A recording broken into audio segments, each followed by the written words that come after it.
यानंतर बघूया पुढली एक ब्रेकिंग बातमी। बारामती निवडणुकीमध्ये शरद पवार मतदान करणार नाही आहेत। शरद पवारांची फेसबुक पोस्ट शरद पवार यांनी फेसबुक पोस्ट करत या संदर्भातली माहिती दिली आहे। प्रकृतीच्या कारणामुळे शरद पवार मतदान करणार नाही आहेत। शरद पवारांना डॉक्टरांकडून विश्रांतीचा सल्ला देण्यात आलेला आहे। काय नेमकी पोस्ट केली शरद पवार यांनी एक नजर टाकूया।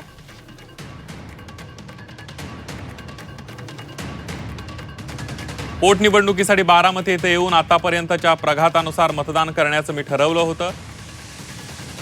दुर्दैवाने माझी प्रकृती बिघडल्यानं मला मुंबईत रुग्णालयात दाखल व्हावं लागलं। डॉक्टरांनी मला उपचार आणि सक्तीची विश्रांती या कारणास्तव मुंबई बाहेर जाण्यास मनाई केली आहे।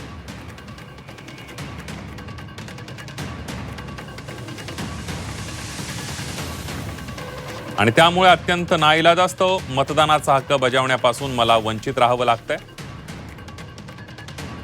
हे मी अत्यंत व्यथित आणि खेदपूर्ण अंतःकरणानं सांगू इच्छितो।